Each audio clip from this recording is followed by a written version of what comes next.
ମହାଭାରତରୁ କ'ଣ ଶିକ୍ଷା ମିଳେ? ଅଭିମନ୍ୟୁଙ୍କ ପରି ଅଧା ଜ୍ଞାନରେ କୌଣସି କାମ କରନ୍ତୁ ନାହିଁ। ଯୁଧିଷ୍ଠିରଙ୍କ ପରି ଜୁଆ ଖେଳନ୍ତୁ ନାହିଁ। ଦ୍ରୌପଦୀଙ୍କ ପରି ଅନୁପଯୁକ୍ତ ସ୍ଥାନରେ ହସନ୍ତୁ ନାହିଁ। ଦୁଶାସନଙ୍କ ପରି ନାରୀଙ୍କୁ ଅପମାନ କରନ୍ତୁ ନାହିଁ। କର୍ଣ୍ଣଙ୍କ ପରି ଖଳ ଲୋକଙ୍କ ସଙ୍ଗେ ମିତ୍ର ହୁଅନ୍ତୁ ନାହିଁ। ଧୃତରାଷ୍ଟ୍ରଙ୍କ ପରି ପୁତ୍ର ମୋହରେ ପଡ଼ନ୍ତୁ ନାହିଁ। ସଂକେତର ପ୍ରୟୋଗ କରନ୍ତୁ ନାହିଁ।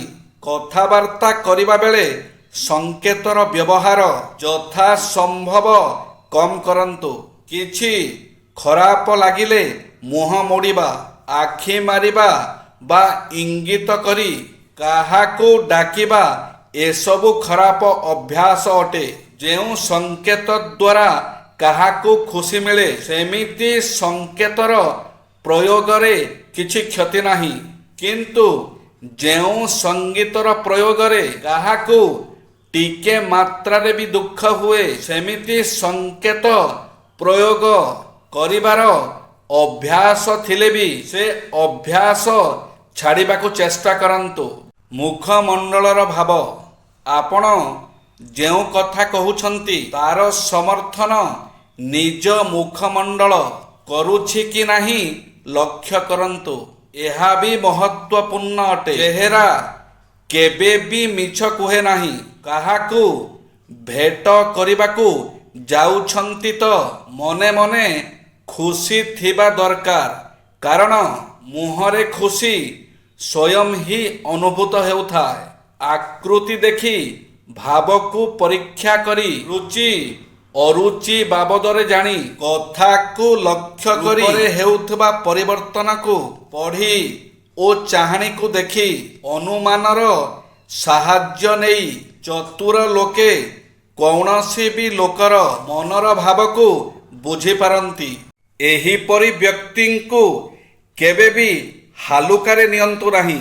ଯିଏ ଶାନ୍ତ ରହେ ତାଙ୍କର ମସ୍ତିଷ୍କ ସବୁଠାରୁ ଅଧିକ ତୀବ୍ର ଗତିରେ ଚାଲେ।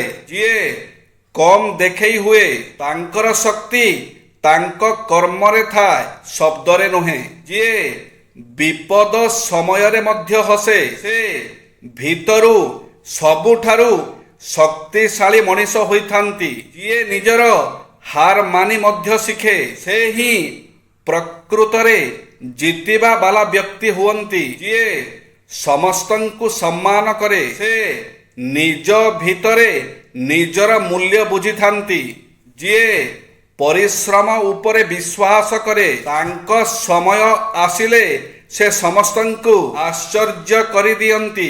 ଯିଏ ନିଜ କଷ୍ଟକୁ ଲୁଚାଇ ରଖେ କେବଳ ସେ ହିଁ ଅନ୍ୟମାନଙ୍କୁ ସମ୍ଭାଳିବାର ଶକ୍ତି ରଖିଥାନ୍ତି। ଅମୃତ ବଚନ।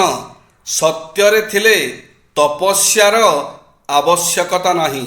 ମନ ପବିତ୍ର ଥିଲେ ତୀର୍ଥର ଆବଶ୍ୟକତା ନାହିଁ। ସୌଜନ୍ୟ ଥିଲେ ଅନ୍ୟ ଗୁଣର ଆବଶ୍ୟକତା ନାହିଁ। ନିୟମ ମାନୁଥିଲେ ଔଷଧର ଆବଶ୍ୟକତା ନାହିଁ। ବିଦ୍ୟା ଥିଲେ ଅନ୍ୟ ଧନର ଆବଶ୍ୟକତା ନାହିଁ। କ୍ଷମା ଗୁଣ ଥିଲେ କବଚର ଆବଶ୍ୟକତା ନାହିଁ। କ୍ରୋଧ ଥିଲେ ଅନ୍ୟ ଶତ୍ରୁର ଆବଶ୍ୟକତା ନାହିଁ। ଜ୍ଞାନ ଥିଲେ ଅନଳର ଆବଶ୍ୟକତା ନାହିଁ। ଦୁର୍ଜନ ଥିଲେ ସର୍ପ ଅଧିକ କ'ଣ କରିପାରେ? ପ୍ରିୟା ସହିତ ବିଚ୍ଛେଦ ହେଲେ ଯୌବନର ଫଳ କ'ଣ? ଉଚ୍ଚ ଶିକ୍ଷାର ଲାଭ କ'ଣ ଯଦି ଚରିତ୍ର ଠିକ୍ ନଥାଏ? ସୁନ୍ଦରୀ ସ୍ତ୍ରୀ ବିବାହ କଲେ ଲାଭ କ'ଣ ଯଦି ନୀତ କଳହ ସୃଷ୍ଟି କରେ?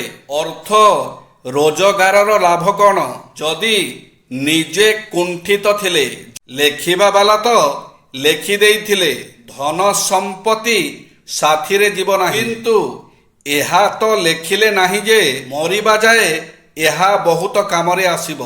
ପରିସ୍ଥିତି ସହ ଲଢ଼େଇ କରି ହୁଏ ହେଲେ ଭାଗ୍ୟ ସହିତ ନୁହଁ। ଭାଗ୍ୟ ଏମିତି ଏକ ଅଜବ ଜିନିଷ କାହାକୁ ଆଶା ଠାରୁ ଅଧିକ ଦିଏ ଆଉ କାହାଠାରୁ ସବୁ କିଛି ଛଡ଼େଇ ନିଏ। ଚରିତ୍ରର ମୂଲ୍ୟ। ସମଗ୍ର ବ୍ରହ୍ମାଣ୍ଡରେ ଜିଭ ହେଉଛି ଏକମାତ୍ର ଜିନିଷ ଯେଉଁଠାରେ ବିଷ ଏବଂ ଅମୃତ ସହାବସ୍ଥାନ କରନ୍ତି। କେବଳ ଫଳପ୍ରଦ ଗଛ ଏବଂ ଜ୍ଞାନୀ ଲୋକମାନେ ମୁଣ୍ଡ ନୁଆନ୍ତି। ଶୁଖିଲା ଗଛ ଏବଂ ମୂର୍ଖ ଲୋକମାନେ କେବେ ମୁଣ୍ଡ ନୁଆନ୍ତି ନାହିଁ।